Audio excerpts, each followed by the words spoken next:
lowest possible mail service.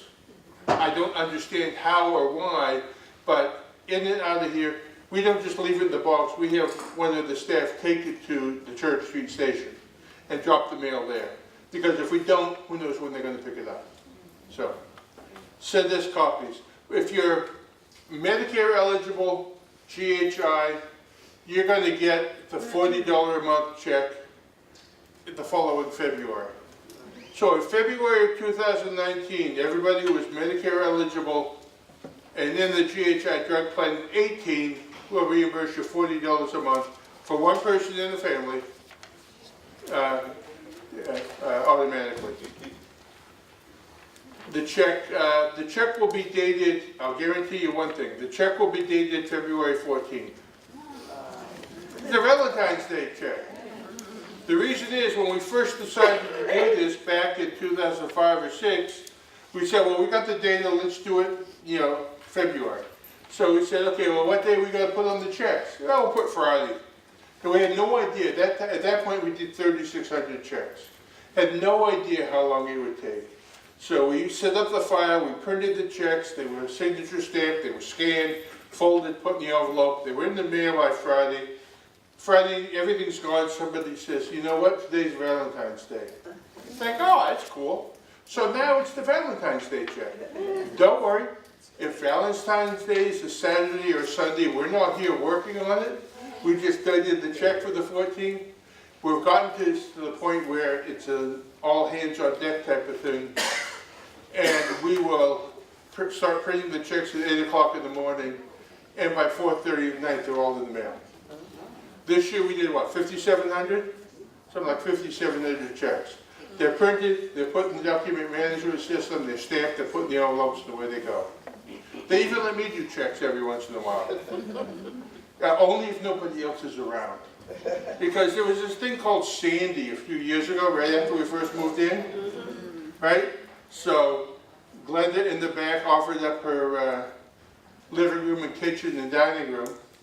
And the staff worked there. I walked in one day and in her kitchen counter on a towel was the postage machine.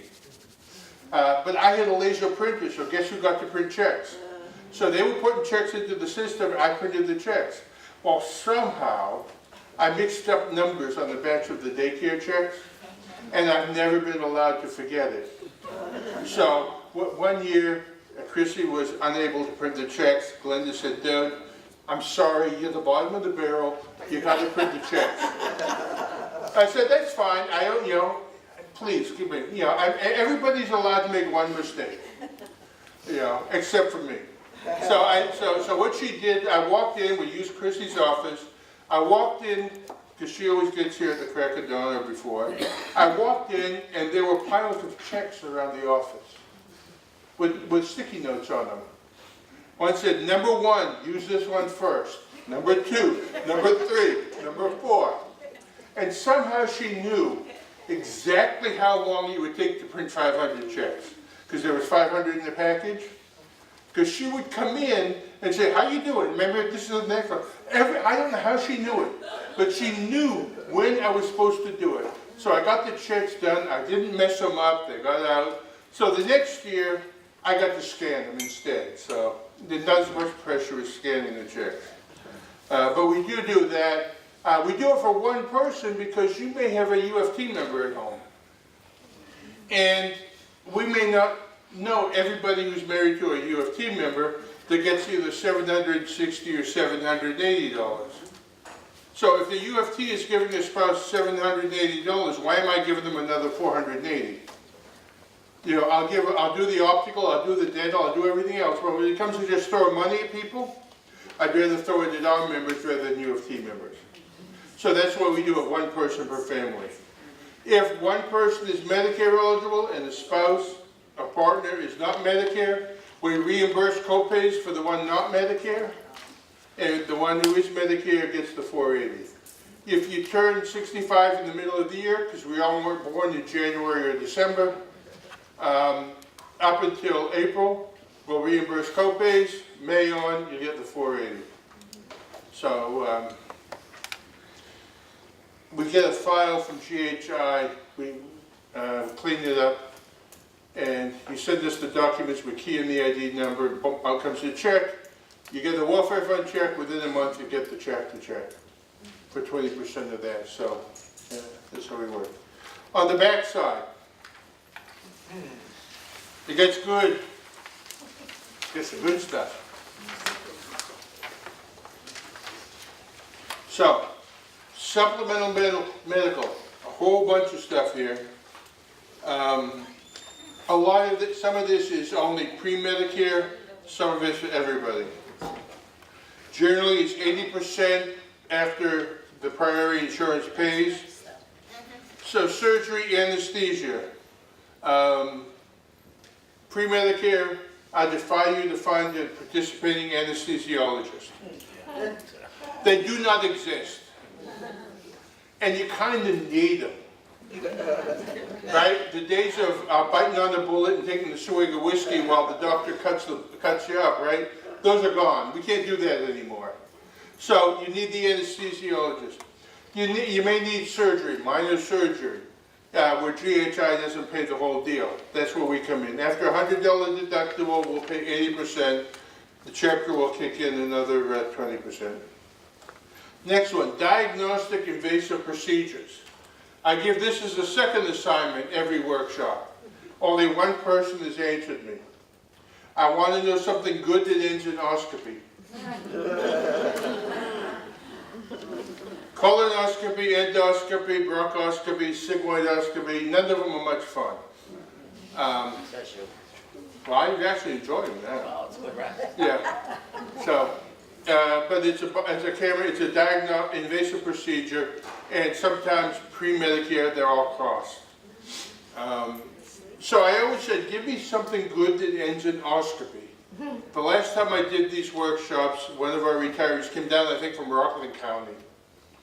And a week later, I get something in the mail, the document he was going to send me.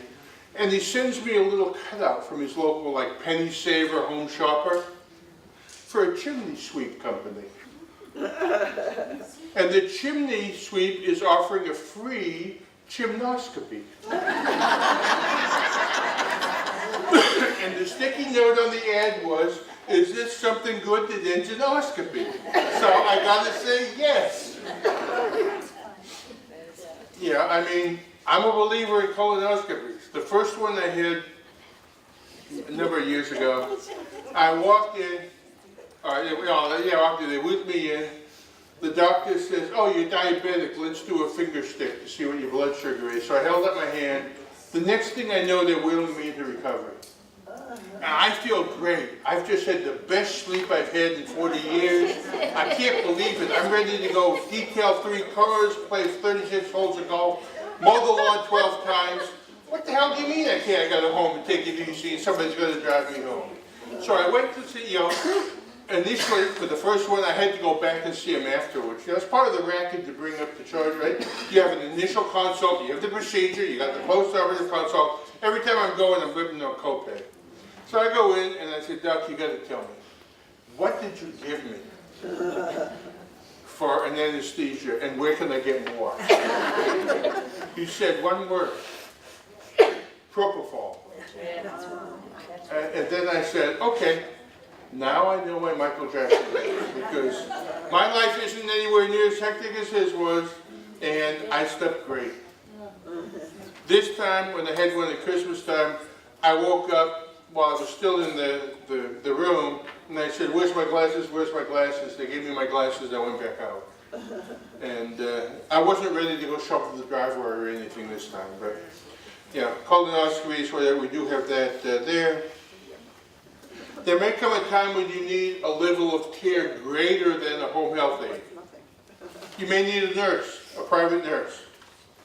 Sometimes in the hospital, sometimes at home.